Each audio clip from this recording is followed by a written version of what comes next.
بسم اللہ الرحمن الرحیم۔ نام کتاب داستان ظہور۔ نہ جلنے والا لباس اور حیرت انگیز عصا۔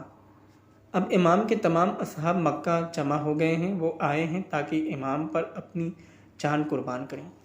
امام جنگی لباس پہن کر مدینے کی طرف روانگی کے لیے تیار ہوتے ہیں۔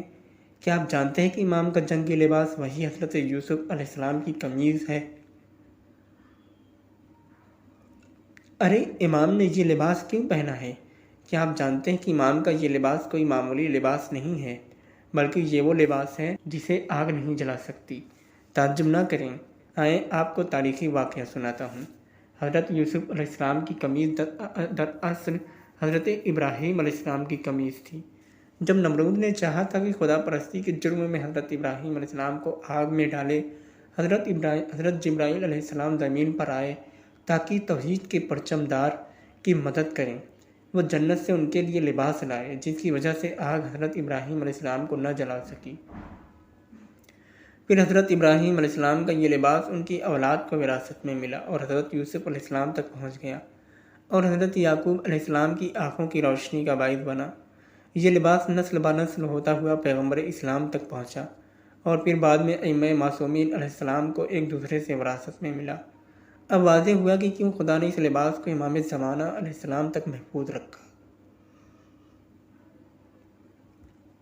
اے میرے ہم سفر، کیا اس زمانے میں نمرود کی آگ کوئی معمولی آگ تھی؟ اس آگ کے شعلے آسمان سے لگ رہے تھے۔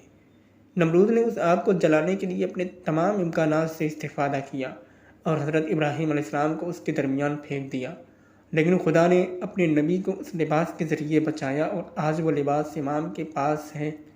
امام روانہ ہونے کے لیے تیار ہو گئے۔ میں دیکھ رہا تھا کہ امام کس اسلحے کو دشمنوں کے ساتھ جنگ کے لیے اپنے ساتھ لے کر جاتے ہیں۔ امام کے پاس اسلحے کے بجائے ایک چھڑی ہے۔ میں اپنے آپ سے کہتا ہوں کہ اس فوج کے کمانڈر نے اپنے ساتھ اس لکڑی کی چھڑی کو کیوں رکھا ہے؟ آخر آج کی جنگ تو توپ، ٹینک، جہاز اور میزائل کی ہے۔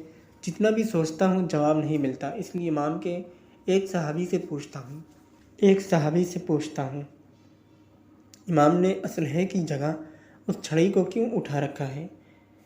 وہ مجھے جواب دیتا ہے کہ امام کے ہاتھ میں جو چھڑی ہے یہ وہی حضرت موسیٰ علیہ السلام کا عصا ہے۔ باوجود کہ یہ چھڑی ہزاروں سال قبل ایک درخت سے توڑی گئی تھی، لیکن ابھی تک تر و تازہ ہے، جیسا کہ ابھی درخت سے کاٹی گئی ہو۔ حضرت موسیٰ علیہ السلام کے زمانے میں لوگ جادو میں زیادہ مہارت رکھتے تھے۔ آج کی اصطلاح میں وہ سحر و جادوگری کا دور تھا، لیکن جب حضرت موسیٰ علیہ السلام نے اپنی چھڑی کو پھینکا تو ایک اژدہا بن گئی اور ان کے تمام سانپوں کو نگل لیا۔ آج انسان جتنی مرضی ترقی کرے، امام زمانہ علیہ السلام اسی چھڑی سے دشمن کا مقابلہ کریں گے۔ یہ عصا بھی تعجب خیز ہے۔ امام اس کے ساتھ جو حکم دیں گے وہ انجام پائے گا۔ ابھی پتہ چلا کہ یہ عصا جو امام کے پاس ہے یہ امام کے ساتھ باتیں بھی کرتی ہے۔ جی ہاں، اب تک انسان نے جو کچھ بنایا ہے، ٹینک، توپ، جہاز، میزائل، کافی ہے کہ امام اس کو حکم دے اور تمام چیزوں کو کنٹرول کر لے۔ قرآن نے حضرت موسیٰ علیہ السلام کے عصا کے بارے میں بات کی ہے کہ اس عصا پر جادو و سحر کا کوئی اثر نہ ہوتا تھا۔ اس نقطے کو قبول کرتے ہیں کہ قرآن جو بات کہتا ہے وہ ذہن سے دور نہ ہوگی۔ بس اس عصا سے بھی ٹینک، توپ، میزائل اور جہاز کو کنٹرول کیا جا سکتا ہے۔ اس زمانے میں ہنر جادو تھا، آج جو کچھ بھی ہے خدا کے حکم سے اس کا مقابلہ کیا جا سکتا ہے۔ کیا جانتے ہیں کہ جب امام اس عصا کو زمین پر پھینکیں گے وہ عصا کس چیز میں تبدیل ہو جائے گا؟ میں نہیں جانتا کہ کس لفظ کا استعمال کروں۔ کیا کہہ سکتا ہوں کہ وہ کسی بڑے اژدہے میں تبدیل ہو جائے گی؟ ڈرتا ہوں کہ کہیں یہ نہ کہتے مصنف نے بھی کیا عجیب و غریب باتیں شروع کر دی ہیں۔ میں واقعاً نہیں جانتا کہ کیا کہوں۔ حضرت امام محمد باقر علیہ السلام کی زبان سے بڑھ کر کوئی چیز نہیں ہو سکتی۔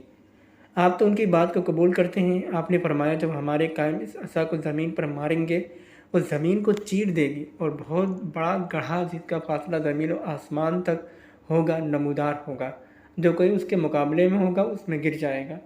یقیناً خدا کس حکمت کے ساتھ اس عصا کے ساتھ حضرت موسیٰ علیہ السلام اور پھر اپنے آخری ولی کی مدد کرے گا۔